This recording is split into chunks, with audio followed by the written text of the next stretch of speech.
God on the cloud. Okay, so welcome to everyone.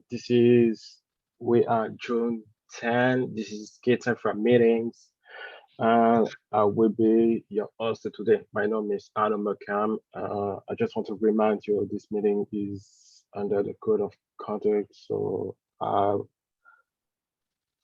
suggest you to have a good behavior. And if you have any issue with this meeting, you can reach out the code of conduct committee at conduct@kubernetes.io. So before we start, I was not there at the last meeting, so I don't know what's needed to be done until today. Let's see, Aaron is on the call.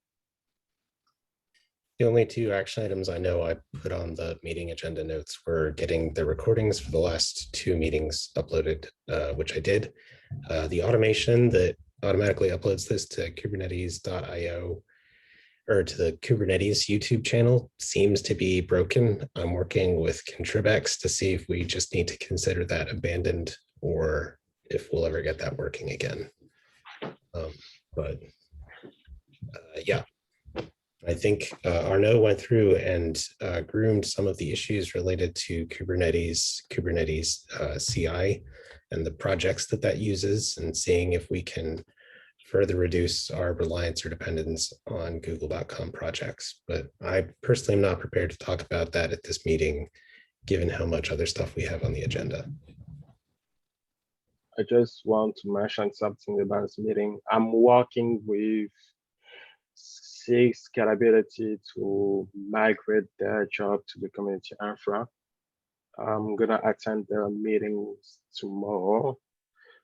So we may see an impact in the billing in the coming weeks because they have most of the biggest tests.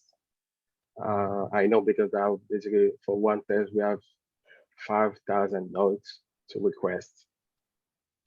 So that's a little update about that.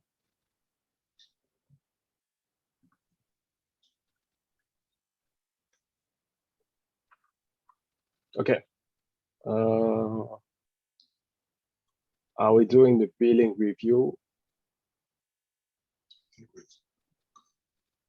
think we've said it's pretty standard now. It's been pretty flat. I'll share it real fast. Okay, that's our billing report. That's roughly what it looks like. I don't see anything wildly surprising here. Is there anything we want to talk about? Very gently up and to the right. Yeah. Yeah, I would imagine we're kind of getting into that part of the release cycle where we're going to start to see more CI usage. But that's about all I can speak to. You can see US holidays as well. It's true, you can.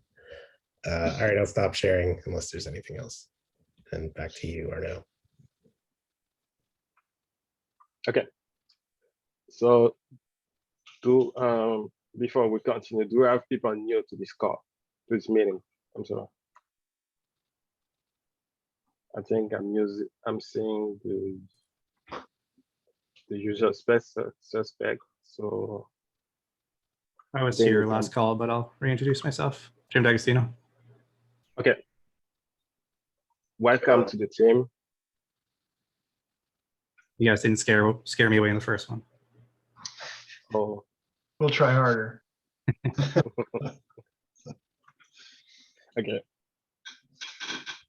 I have a question to Ryan before we continue. I see you mentioned shared data graph and cost per company. Is this something we want to have on the record? Yes, I can share. It's all covered with anonymous names, so there's no specific company names. It's just interesting graph to see the trends. So there's no sensitive data. Okay, so let's start with Tyler.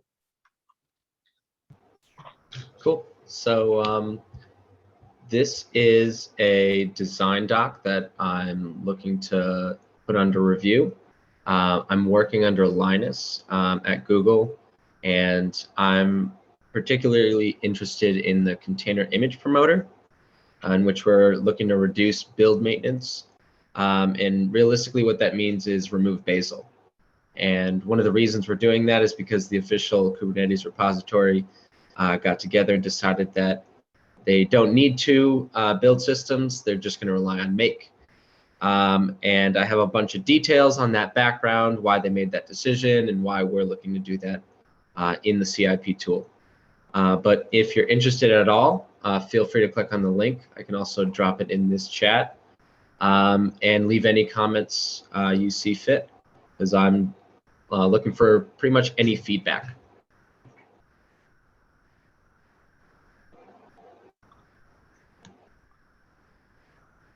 Any questions? I guess I haven't had time to dig too deeply into it. What do you feel is, where do you feel like you need, I guess, where do you feel like you need the most feedback, or what about this do you feel is hard when we think, like, why isn't it just like sbazel / make or / go, or whatever?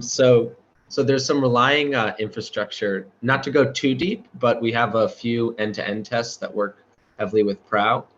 So anytime we submit PR requests, there are Prow jobs that run these end-to-end tests.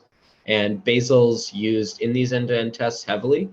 And there's actually a particular function that Bazel uses that Docker doesn't, that basically relies on every time you build an image, the image digest remains the same.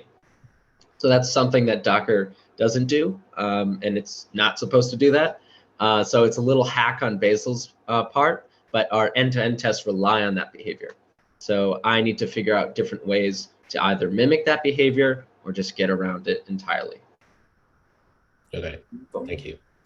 Thank you for the question. Sorry, I guess it's also worth mentioning that Tyler's trying to get started implementing this stuff pretty soon, like on the order of in a couple days, like, you know, trying to wrap up the design. So if there are comments, please do look today or tomorrow at the latest, so that he can get started. You're not talking about reproducible builds when you say that something stay the same but others.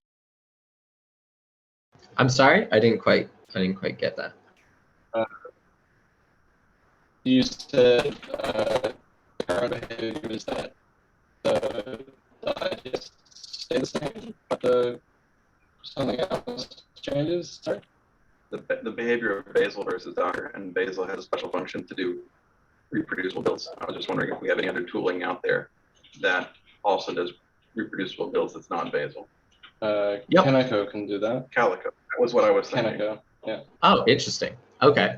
I can definitely look into that. It seems adding an extra dependency might not be the best way to go, since I do have a proposed solution that will just use Docker, in which you can save archives of the images and then load them as you need them. So you can push those around and you don't actually have to build at all. But I'll also take a look at Calico. So thank you for mentioning that. Sorry, Canico, I'll drop a link. Okay, sorry.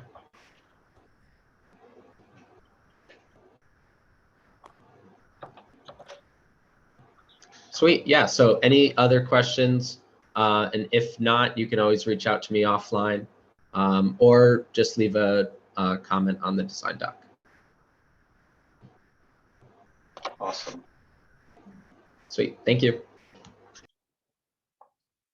Okay, thank you for working on that.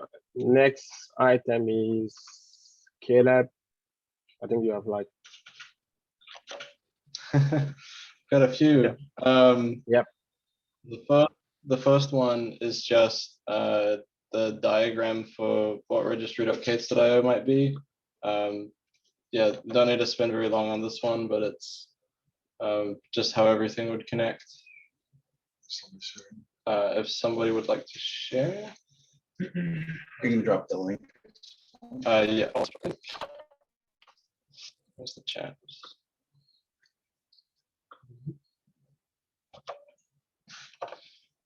So that's just my, what did you say? Sorry, Aaron? I said I'll share. Give me a sec. Okay. Okay. Thank you. Thank you. Yep. So that's how I would connect all of the dots. Which was something requested to be put together. Some AI from last week. Yeah. Where is the user who is pulling an image in this diagram? That would be the Ingress traffic. Okay. So the, what's that, sir? I think he wants to add that to the diagram where the users are. Okay. Yeah, I don't know. I guess again, and I don't want to blow y'all's scope. I'm just like, when I look at a diagram like this, I want to expect to understand two use cases really quickly. One, as a user of Kubernetes, how am I getting my artifacts so I can stand up my Kubernetes cluster? Two, as a Kubernetes contributor, how do I push my artifacts to this infrastructure? And so for me, I don't see little like bigger people in the diagram. So I don't immediately understand what that sequence of events looks like. But I am a simple man who likes stick figures. Where are the people in here? Fair. Thanks for the feedback, Aaron. Thank you. Let's move on from that one. I'll revisit that. The next thing is a doc on becoming a mirror for registry.k8s. So this is in the case that we reach out to vendors and say, hey, can you host your own transparent proxy or something like that of whatever, sorry, if they can host their own transparent proxy cache of k8s.registry, what was it, k8s.gci.io, so then it can save costs, and then it just goes through them first. Part of this came from a conversation with DEMS about how the Apache Foundation works, and they have a requirements doc and how to, without having to interact with the organization, how to set up a local mirror.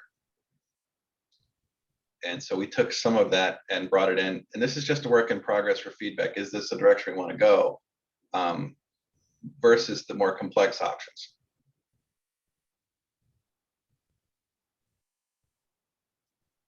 And the next conversation point is the more complex options. Okay.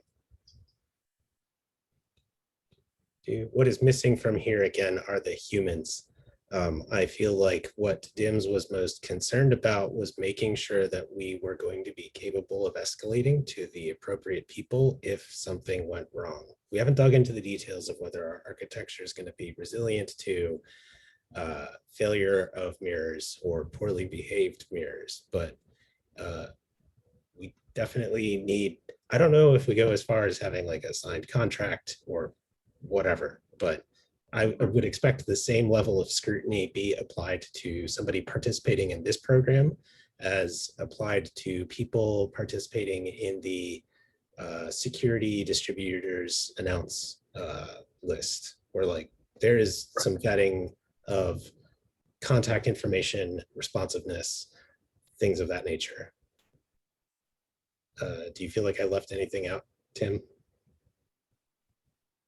Tim is shaking his head no. Yeah, so this is a start, but I still feel like when it comes to talking about SLAs and enforcement, I don't quite see that yet.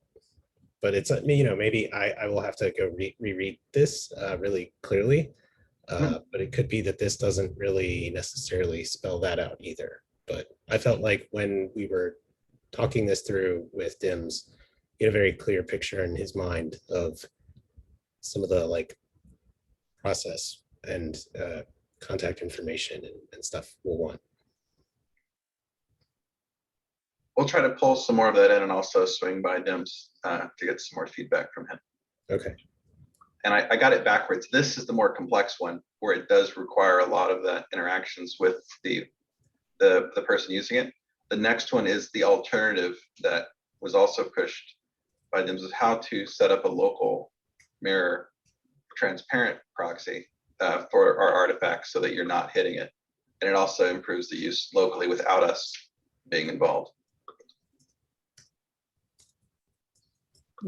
I think we need to be careful and explicit about the difference there, because part of the goal here is to retain sort of the authoritative nature of what is the official release images that we put out there.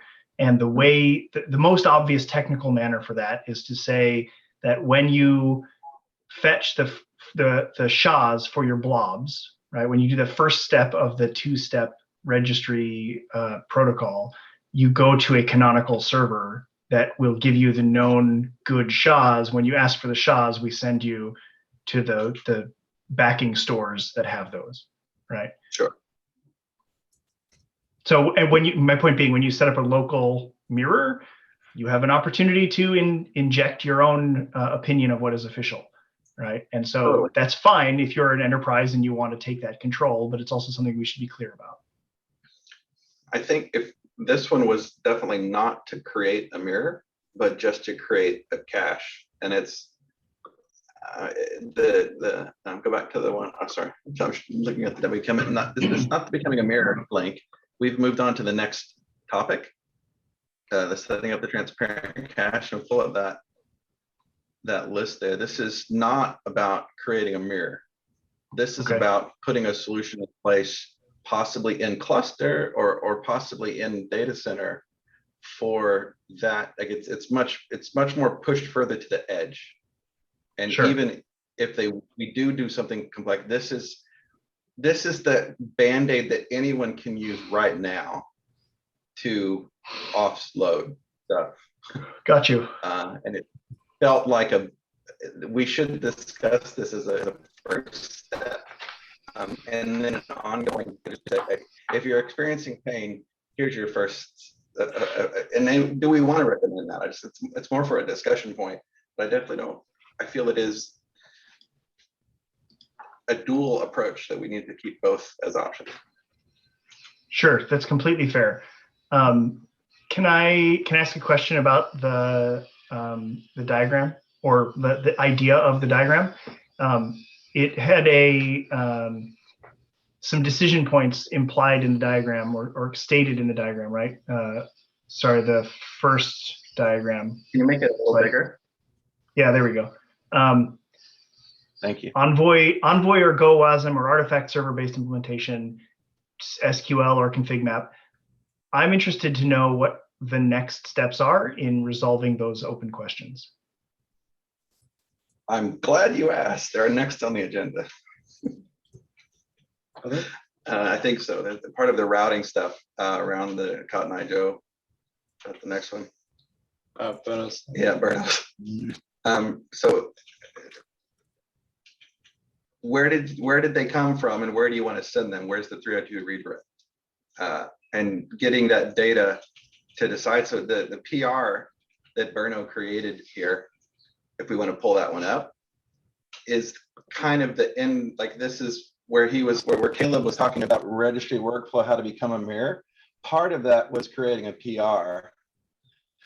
And let's see, this is ASN for Alibaba. I'm just going to change the BigQuery that was identified from the public data. And this is just ASNs. So maybe not this one, but if we go back up into the repo, yeah, the deciding where to go would probably be based on the ASNs in this, and then adding another key field there that some of them already have that's not valid or used yet. Maybe use Amazon, because Amazon, we're not doing anything interesting there, but Amazon has their list of ASNs and a where to 302 redirect in the future at some point on line 4 and 5 to a Kubernetes.ecr or factory equivalent there. And I think that's a little like, it's kind of sidestepping Berno's PR to discuss it, but this is that tying together of what ASN did you come from and where will we send you? And whatever solution we have, this is the public authority on that. And then internally we might have things around abused IPs or stuff where we do blocks or. So that, does that answer your question? That answers part of my question, but I'm also interested in the sort of like technical design of, even if we assume that the lookup table is one entry, which is default gcr.k8s.io or k8s.gcr.io. How do we go about, like, what is our decision in terms of, are we going to deploy some Go code that we wrote ourselves? Are we going to do it in WASM with Envoy? What are the trade-offs there? How are we going to deploy that? How are we going to scale it? And like actually just activating that as the in-between as a way of like proving that we can actually do it and manage it and start the load, get monitoring and alerting set up for that thing. We can figure out the ASMs and the actual mapping table in parallel. But being able to just start with, we are moving from people access k8s.gcr.io and they instead access registry.k8s.io, that one extra level of abstraction. And then once we're happy with that, we have to go and make about 75 PRs against all of our different repos to switch them over to use this new name, which I've done once and I don't want to do again. But I'll do it if we have to, right? And so like that's completely independent from figuring out the ASN map of the internet. So I think go ahead. I want to jump in a little bit. I forget if you were at the last meeting, Tim, but I felt like there was a demonstration of some of the specific potential implementations that we could use. It was pretty cool. The demo gods were relatively kind to Caleb. I was pulling images live on screen and you could see it sending traffic off and stuff, which I thought was really neat as a proof of concept, but I was beginning to feel unsettled, like we were focusing too much in the weeds on a specific implementation. And what I felt like I was lacking was the broader like proposal to understand like what's the skeleton and what are the different checkboxes we need checked, or what are the different dimensions that we're evaluating these implementations against. And I also felt like we were lacking a lot in terms of how are we planning on managing the relationships with, like, what's the whole process around registry and stuff. So I want to make sure we're not giving conflicting advice. I don't think we are. Like, I think like our proven proofs of concept, and now you just identified a number of dimensions against which we'd want to evaluate these. Yes, I don't think we're in conflict. I'm going to go out on a limb and assert that we will figure out how to get even one other mirror, right? Even if only Amazon stepped up as the only other mirror, it would still be a huge win for the project. So like, I assert we will figure that out. In the meantime, I'm curious to understand what are the technical decisions we're going to make. And like you said, how are we going to evaluate a WASM filter in Envoy versus some Go code that we wrote, right? Like, I know how to do one off the top of my head. I don't know how to do the other one at all, but maybe the other one's better. And what are the reasons that we would choose it? And how would we monitor it? And who are we going to alert on it? And how are we going to scale it? And like taking it and working out the effectively the PRR for it, right? Like, we haven't really, did we write a KEP for this? I don't think we did we? Like, if we were writing a KEP, this would be the production readiness review. I think for initially we piggybacked on top of another KEP that was part of SIG release, I think, for artifact management. And it was discussed in here, I think even they came. But if it feels, and it may be that we need to just pull this out and have its own KEP, I will champion and push forward with that, if that's our call. Yeah, I don't have a strong feeling about that. I mean, as long as it's documented somewhere, but the main point now is I feel like it's like the demos and I didn't see the proof of concept, but it sounds awesome. Let's start pinning down some of the decision points. Tim, if you'd like, I'm excited. We can spin up an instance of that in our pair environment and just invite you to take a look at the running version of it. Sure, but it's a little bit meta. I think Aaron touched on the right point. Like, what are we going to use to evaluate it? Write it down. What are the criteria, right? Like, maintainability is clearly one of the top criteria. It would be nice if there's a problem with the service that anybody on this call could pop the hood and go fix a bug, right? I don't know anything about WASM, honestly, other than the idea. Like, I don't know how to go fix a bug in WASM. How would I go look that up? I do know how to use Go code. I don't know how much more performant the WASM would be than the Go code, you know, so those are the sorts of trade-offs that I'm thinking about now. Is it possible to have a design doc where people can discuss? I mean, I guess that's what the KEP would be, right? So if we were to start off a separate design doc for this, maybe, I don't know if we really do sub KEPs, but it sort of feels like a more deep dive KEP on one specific topic. How are we going to host the registry mirror? I would love to see those trade-offs. The enhancement proposal, the support of the other one by having the infrastructure underneath it.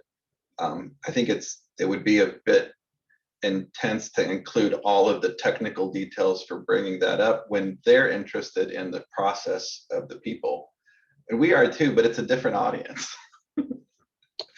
Okay, in that case, I think the best path for that would be to design that attached to the existing KEP. So we can basically have a document and describe the current problem we want to address and the possible solution. Because I think it's maybe only a few people in this call understand what we're talking about, but if you want to having more feedback for a broader audience, I feel it's better to have a design doc and people can give the feedback I think. All right, we'll walk away with an action item to attaching a design doc to the existing KEP. And if there is agreement between both the existing folks on the existing KEP and this one, tear it off, we'll wait until that point if it's necessary. Okay.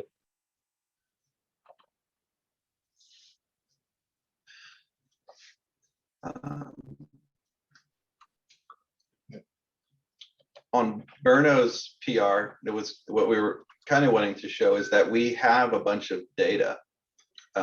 If we pull that up, you can actually see the SQL query for that within a data structure that was all public data. There's nothing secret sauce there, but it's all cobbled together and not terribly lovely. And that there's lots of missing pieces. And some of this is to identify when we see large spikes, some of it's to identify if we see misconfigurations, to be able to contact the right people. When there's a misbehaving host at Apache, they reach out to the owners of that attempt to say, we're going to block you in about a month or two or however long if you can't rectify this, or point them to how to set up a local cache. And that data being important helps us to do many things. And I just wanted to point out, this is how we tie those two pieces together in our routing and figuring out what our distribution looks like so we can help when things go wrong. And then I'll turn that over to Rian, because Rian also uses this underlying data to look at our logs and figure out our costs for who is showing up and where we're sending them. Before we continue, I see Eddie as an raise. Yeah, I want to make sure I'm understanding here. So we're talking in the sense of a mirror for the registry. Is that, I'm put on my employer hat for a second. Is that we provide a Amazon registry for the release team to publish into? Is that we pull the images somehow? Because like we talked about last time, like I have the green light to get that work started on our end. So if I just need to get a registry together, or what can we do? I think that's part of the design document, is trying to be really clear on that, and it would be great to collaborate on that. Yeah, I think we need, one of the big issues we need to sort. Oh, sorry, I didn't mean to step on you guys. There's a little lag there. Go for it. One of the things we need to sort is, are we going to push to the mirrors? Or are we going to let them pull from us? Right? Like those sorts of details, it's time for that level of specificity now. Yeah. Agreed.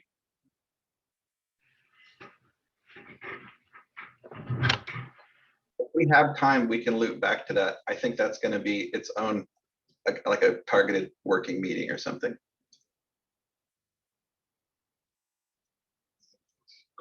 And I'm super excited to look forward to that in the next week or two, or even this week. Do we want to continue that now, or? Eddie, do you have what you need, Eddie, or? No, but I don't need it right now. The short answer is we don't have an answer yet, right? If we went as far as doing what I suggested earlier and actually standing up an implementation that says, you know, for all IPs, send them to Google, we could then pick just one of the Amazon ASNs and say, okay, for this range, oh hell, we could take your home DSL IP if we wanted to, right? Say for Eddie's IP, we're going to send him to the Amazon server, and let's prove that that works, right? And then we can start to build up the monitoring and the dashboarding and the alerts and the et cetera from there. And then we can figure out what is the protocol by which we mirror, right? And then we can figure out what does it mean to be a good actor, and how do we notify you if your mirror is misbehaving, right? All the cool stuff that Dim's brought up last time. Yes, yes. And sorry, one more thing. So to clarify, right? So we have an AWS account for the CNCF. I think Jordan and Tim, I think there's 2 or 3 of you who have access to that account from what I understand. Not me. Not me, it must be Justin. Justin, sorry. So is this something that we need to make that decision? Like, does this live in that account? Does like every cloud need to give an account to the CNCF for all this to live? Does this live in the clouds themselves? This is a great question, right? On the one hand, I love the idea that the cloud providers give money to spend on this, so that when we do the billing report, we can look at the billing report for the Amazon services and for the Google services. And that level of transparency, I think, is super nice. I don't know if we want to go as far as requiring that, right? If Amazon decided that the only way they would engage would be if they hold the keys to the kingdom, and we agree on a protocol for vacuuming up the data, then I would be obliged to go with that, right? I'd prefer a more transparent option, but I understand that that can be a hassle. Yeah, I'm fully behind the transparent option as well. So that's the decision that we need to make those decisions, right? So yes, design doc sounds good. I think that probably we could look at having because it's the who takes care of things, right? And the same thing we were doing with Google, where we have the different permissions and everything there. That is an extra level of conversation and transparency that we don't have yet for the Amazon. And probably, since we're doing this, let's make sure we set policies going forward. And I think part of that is tying in the work that we've done here to pioneer that with Google, to make it a little like a generic process if possible, so we can apply it to other projects, or that even other entities that are not CNCF / Kubernetes. And it may end up that we want sort of a bimodal answer, where the big cloud providers, we go for the transparent solutions because it's important for the community, and we have a longer tail of smaller mirrors that people could volunteer to set up on their own. And as long as they confirm and they go by the guidelines, then we're not gonna like hold their feet to the fire particularly. I don't know, but that can be longer term. I was just gonna throw out one thing that can be done now to help us move in the direction of transparency is we lack any kind of billing report for that AWS account. As far as I'm aware, when we go through how much money, how much of the CNCF's credits are we spending on the project right now, we don't talk about AWS at all. And I know there's a fair amount of usage in this project via like the cluster API, Cube and some others, right? But we don't see that. So I think that could be a good place to start. I can talk to Justin about getting added to that account if we want. It sounds like he's the one who holds the keys to that. I think Tim has access as well. I don't know if he knows he does, but he's okay. Access to it. If I have access, I have never ever used it. Yeah, I'm in the same boat. But I think it's just a matter of like, yeah, finding somebody who's got the expertise and bandwidth to work on it. And I'd love for you to be that person or find that person. And reaching out to Justin sounds like a great place to start. I just view that as like setting us up for the ability to brag about how awesome Amazon providing credits to the CNCF is, and how well that's and effectively that's being used. So, yeah. I imagine that over the next couple of weeks, I'll try to connect our Amazon friends and Priyanka and get some of that exposure there, just so that those conversations are happening. I don't think there's anything specific at this point, but I want to check in that we want to make sure we have across all the chairs meeting with when that happens. Sounds good. I think next item is now Rian. Yep. Show us the pretty pictures, Rian. All right, if I can share my screen. Can you give me permission to share, please, Arnold?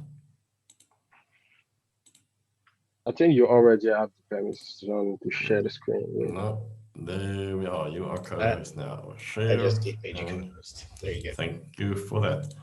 And here is basically what we did is in the K8s Infra, we looked earlier at the ASN, so we got the YAML files for specific ASNs.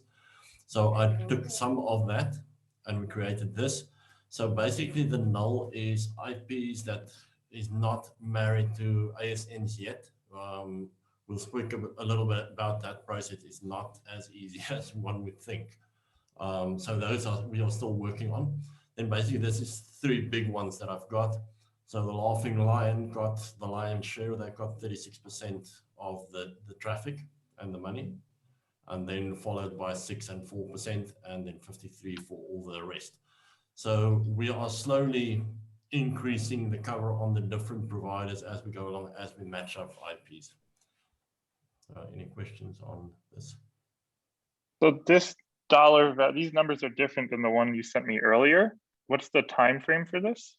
What we've done is, as I said, we keep on matching, and we did some additional matching after we've spoken.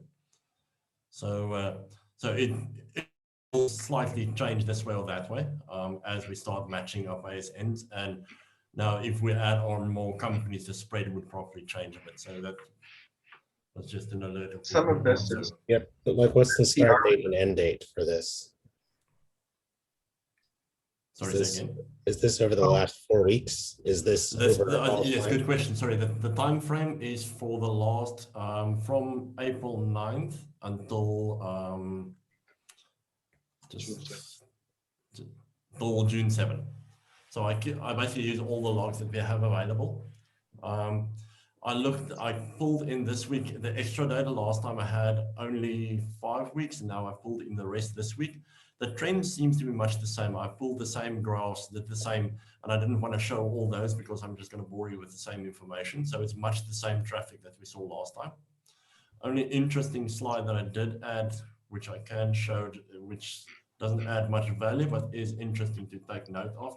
There's about 25 million unique IPs in the repo or in the logs, and out of that, 24 and some change draw less than 500 log entries per month, and then over 100,000 there's 375 IPs, and then all the rest in between. So just give some sort of a breakdown of traffic use. So I would say from 20,000 upward is interesting. Those would be the IPs that would definitely require some real looking into. So we're trying to match up as much of those IPs as we can to be able to have accurate ASN information. Roughly 2,500 addresses are the largest amount of our downloads. You got the word downloads on the left at the top and at the right on the bottom, so I'm confused. Is it? Sorry, to make it, it's 500, less than 500 downloads, and this is over 100,000 downloads. So there are 375 IPs that download over 100,000 things. Correct. That's right. Okay. Sorry, yeah, it doesn't read all that well. I wasn't sure how to present it to make it read like a sentence. So yeah, and the interesting bit is 24,600,000 got less than 500. That's just your small That's, local property private. That's users. per IP. That is per IP, correct? That's not. Okay. Okay. So each of those IPs downloads over 100,000 things. Correct. So it's And individual IPs.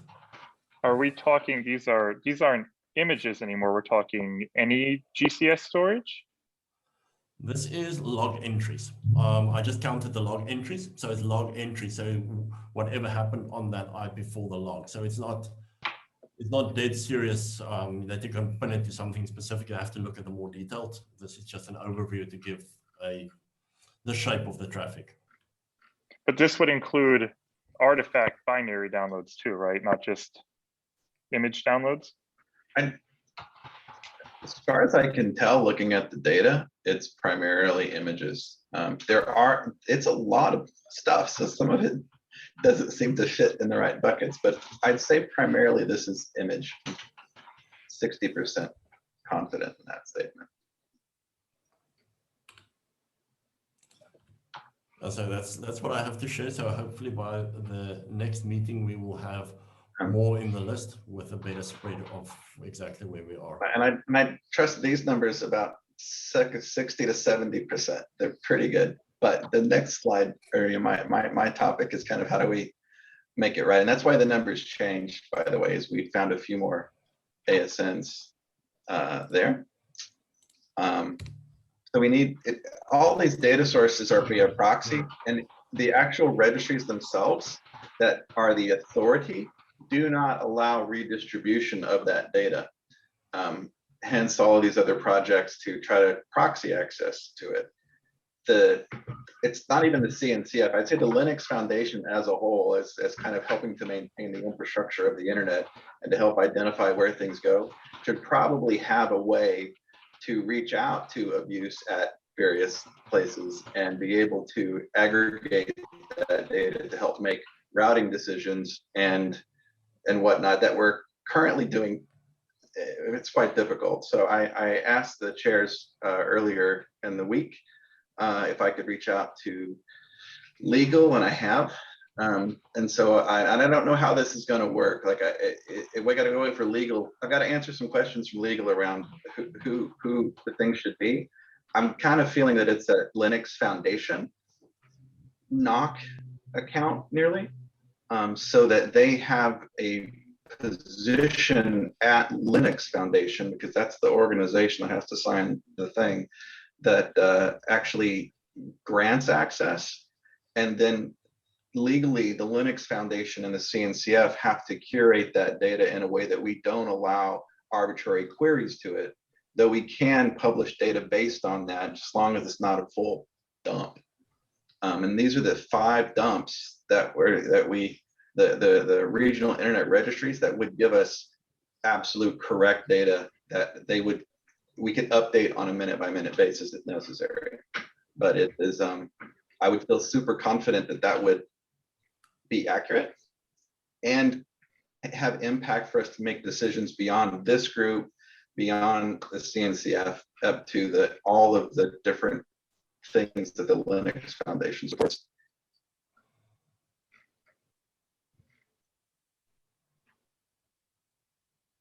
I have a question about this. Why not just use a public service doing a lookup of those IP addresses to the ASN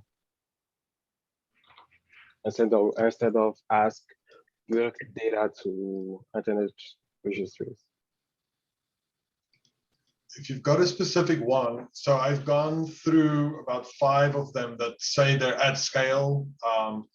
They've got query limits that I'm not going to be doing direct traffic lookup for them. And even between them, I have a variation of the one gave me 900,000 if I'm pulling directly from the BGP and parsing for ASN to IP, and then one that is like the industry, like come use all our stuff. When I looked at theirs, they had like 400,000 matches that they could bring up. Opt-in, that was opt-in.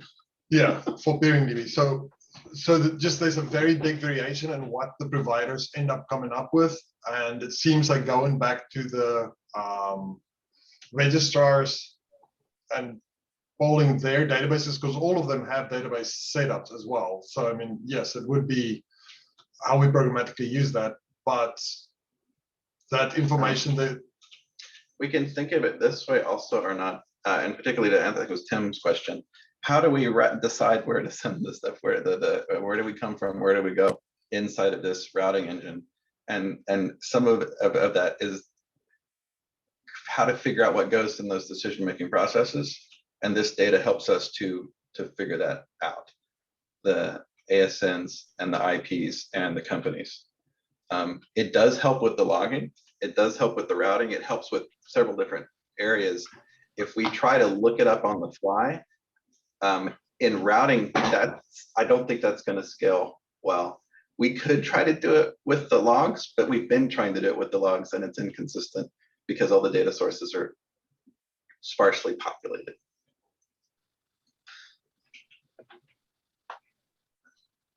I have more questions about this, but we may be out of time in 7 minutes, so I want to keep up with a different subject because I feel like I know there are basically public libraries able to do that without reach out to, for example, Erin. So you just send your IP address to a specific IP address and you return the correct ASN. And I feel like this is way more simple to do with that instead of having legal concern about the big data we want to pull. I would love to catch up with you. The PyASN is the closest library I've seen to that. If there's more, I would love to see. Yeah, that would be. If you have time, if we can chat, or I mean async, we can catch up because I would love to see any additional places. I've been through a few of them now, but I'm sure there's more. So that would be amazing. Okay. I think. Sorry, I didn't raise my hand. I was just going to say, I think I understand why you want legal to be involved in accessing more and more granular ASN data that's maybe not necessarily public. I get it for sure. I think maybe putting on Tim's like merge and iterate heavy hat, like really excited about this, let's go sort of thing. I would want to understand how much of a blocker you see this being, because it feels like it's a long tail type of thing. It's going to take time, and I don't know how long it's going to take, and we won't be blocking. I just won't feel super confident that we're making fully informed decisions. We're making pretty, we don't know how good they are. They're as good as we can with what we have, and I think that's okay. Yes. But at some point, I'd love to feel really solid that we have accurate data, and this is going to the source. It may take a year, I don't know, but it's all between Linux. It's no extra cycles for us at the moment. It's Linux Foundation reaching out and signing these things and eventually giving us data months or years down the road. Okay. That's now you, Aaron. Okay. I just wanted to give a brief update on like what, where have I been? What have I been doing? I've been really trying to put in a bunch of work on improving the state of like the bash in our infra GCP directory and better auditing and keeping track of exactly what we're doing everywhere. So I won't walk through all the weeds, but like the audit PR job at this point can now supports dumping a lot more information about all of our GCS buckets. it dumps information about our logs, our monitoring dashboards, our pub sub subscriptions and topics, our organization policies, and a number of other things. I am almost comfortable at this point, like not iterating too much further on that, and instead looking into like, should we be using Cloud Asset Inventory to dump a similar set of files? Or is there something else we could be using? Cloud Asset Inventory, for example, like lets you hook up to a pub sub topic or subscription and like see changes as they happen. It'd be cool to see that automatic. Like, I'm just trying to reduce the feedback cycle. So I'll just call out that like, I'm seeing a lot of churn happen in the K8s Infra sandbox project. And I'm trying to call you all out when I see it, because I don't see any code being checked in that makes these changes, which is cool because it's a sandbox project and y'all are iterating proof of concept stuff. But as we get to the point where like we actually think about standing stuff up, I want to make sure we're kind of doing things in the agreed upon way. So there's that. The other thing I spent a bunch of time working on was an image called the K8s Infra image. I've linked it in the meeting notes. Basically, all of our CI jobs now run this image. And it's got binaries for like all of the things we would need to test or deploy just about anything, including things like Terraform, Open Policy Agent, conf test, JQ, YQ, kubectl, whatever, you name it. So I think I'll open up an issue or find the issue about like, so what is it going to take to make us comfortable having this like deploy more things on post submit? Because right now deploy more things does mean like deploy bash. But I feel like at the moment I've got a really good handle on what our bash looks like, and it'll fail really quickly if there are typos or accidents, rather than accidentally delete thing or accidentally expose privileges. Finally, I've added the Kubernetes external secrets thing that Arnaud set up for the AAA cluster. I've set that up for the trusted Prow cluster, and I'll work to migrate the token that the audit job is using to that. And I think with that in place, we are not that, I think it's totally possible to create jobs that automatically deploy apps to the AAA cluster, including secrets, instead of having to find the right humans who know how to like cloud shell in and then manually deploy stuff and whatnot. So that's just a little bit of what I've been up to. Yeah.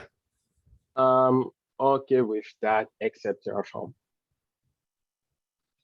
Because I think anyone working with Terraform may have some issue at the post summit, because sometimes Terraform apply can give you back an error coming from the API and you didn't see it in the Terraform plan. Yeah, I know. That's the fun.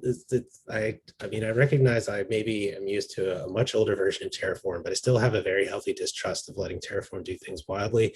I feel like the right way to do a Terraform-based pipeline is you get something that can create a plan file, and then you can review the plan file and then see that get applied. But I don't yet have experience setting something like that up that with Prow and all that. Jim, I want to clarify. I'm okay with everything except Terraform at the post summit. Okay. And we can do everything we want at pre-summit or periodic. But at post summit, we are sometimes you can have some very bad issue. I think I feel like Jim wants to give an advice. Yeah, all I was going to say is there used to be a project called Atlantis that did that kind of style, where it would run the plan and update the PR with the output of the plan so you could see everything. That company did get acquired, I think, by Terraform, and they used it to build their enterprise offerings. I don't know the status of that project, though. It's still basically, I just want to give the theory about this project. It's like Pro from Terraform. It's like basically you have when you set up the project, it will interrupt with any pull request you made, and we do the deploy like a post summit. I'm not sure we want to do that now, because I feel like we are very early about this for the 2 next milestones. Because my hope is to focus in this milestone and the next milestone and focus on the migration of the pro job and pro. Yeah. That's my hope, because like I said before, after KubeCon, we are in November, and November and December are full of events, and I'm not sure anyone is around to do a bunch of work. So I really want to focus on improves the things we have right now and focus on basically migration. Yeah. All right, I totally hear you. I guess I'll say I felt like a lot of the image stuff is to hopefully let us iterate a little faster or more consistently. The audit stuff is mainly because I know much of what we have to migrate, things like Kubernetes and triage and Kettle, all needed things like BigQuery data sets and permissions and whatnot. And I know that the II team has also been working around that stuff a lot and have had permissions issues in the past. So I think we're at a state where that's a lot better now. Yeah, and I know HashiConf is happening right now, so maybe they'll announce some cool stuff beyond Terraform 1.0. So I'm trying to do anything crazy. I watched the one they just announced the Terraform 1.0. Yeah. That's just it. So okay. All right. Yeah, I'm totally okay. We set up pro job for pre-summit and post-summit for everything except Terraform at post-summit, because we may end up with some issue we can have time to debug. Do we want to give the mic to Ricardo or call it a day? Because the meeting is over. I mean, we passed time about this meeting, so I feel like this is now up to people in this call. I can follow this on Slack asynchronous as well, but this is just a good news about opening PRs to reduce image size, right? So I can go through Slack, but mostly we could reduce Kubernetes proxy image 30%. And as this is the main image, it's probably going to have a huge impact on the on the budget. We can discuss that on Slack. I put the issue in the chat so people can catch up with that. This is really cool. Yeah. Thanks for hopping on this, Ricardo. It's awesome. Nice to see tangible outcomes from your work immediately.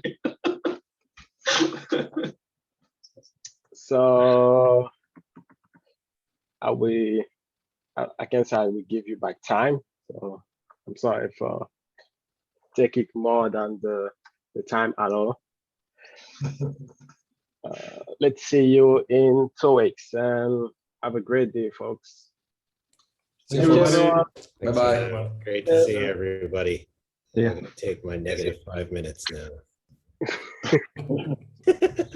Negative 5 minutes you'll ever have.